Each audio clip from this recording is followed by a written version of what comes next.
On June 1st, 2023, France passed a law that regulates influencer marketing on social media, making France the first country to define influencers and apply a standard legal framework to the industry.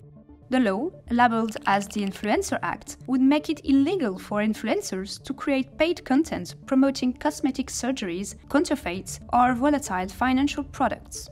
Influencers will also now be required to label all paid content, adding extra disclaimers if the content has been filtered or edited. Breaking this law could result in 2 years in prison, 300,000 euros in fines, and even the influencer losing their platform.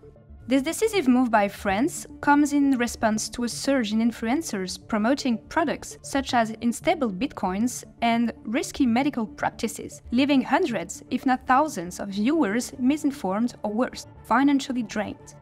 As these scandals begin to break our trust in influencers, increased regulation will be essential to rebuilding consumer confidence. We spoke with the legislators of the Influencer Act, Stéphane Vogetta and Arthur Delaporte, about how they came to write this bill and what effects they have seen since it was passed. C'est tout simple. Quand j'ai déposé ma proposition de loi et que j'ai commencé finalement à l'inscrire à l'agenda au mois de février donc 2023, j'ai été contacté par le gouvernement qui m'a dit « Mais attendez, nous on trouve que votre loi n'est pas inintéressante, mais essayez de voir comment vous pourriez travailler avec Stéphane Vogetta, avec qui on travaille par ailleurs. » Et donc là, on a vu que nos deux textes étaient assez complémentaires. Donc en janvier, on a décidé de fusionner nos textes dans un seul texte qui serait la loi influenceur. Donc c'est quelque chose qui a été fait très rapidement. Notamment parce qu'on avait le soutien du gouvernement, qui a permis d'enclencher ce qu'on appelle une procédure accélérée, ce qui permet de faire l'économie d'un aller-retour avec le Sénat.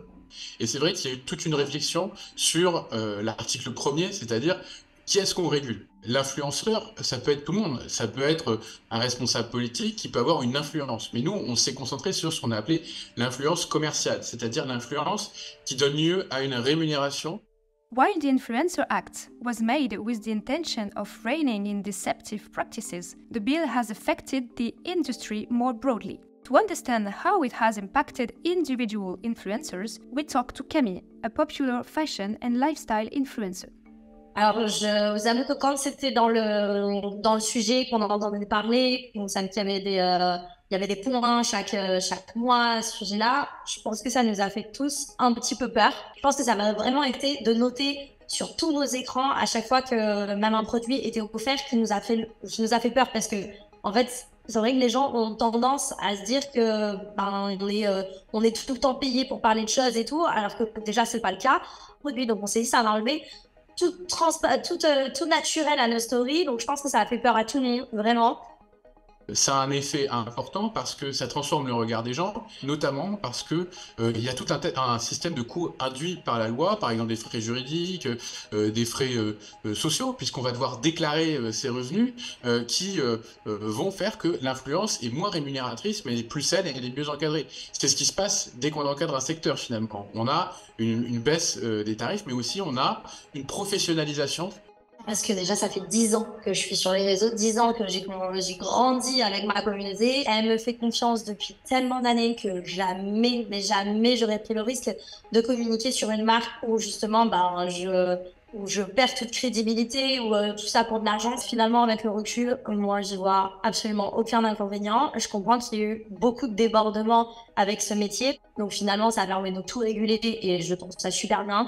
Et en fait, ça laisse une transparence que maintenant, si on ne le note pas, ça veut dire que on n'est pas invité, on n'est pas tout ça. Donc en fait, je trouve ça encore mieux aujourd'hui où les gens peut-être avaient un doute avant et maintenant, ça laisse plus de place au doute. Despite stories of some influencers abusing their power, their ability to drive purchases remains strong. And as the market continues to grow globally, France's Influencer Act will begin to have rippling effects across Europe and overseas.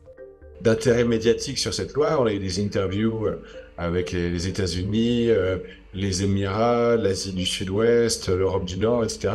Donc il y a beaucoup de pays qui se sont intéressés au sujet de la loi influenceur. Moi, mon objectif, c'est soit que ces pays prennent l'initiative et fassent leur propre loi influenceur, quelque chose en tout cas qui s'en inspire, soit que l'Europe le prenne en main et l'impose le plus rapidement possible au niveau européen, d'une manière uniforme.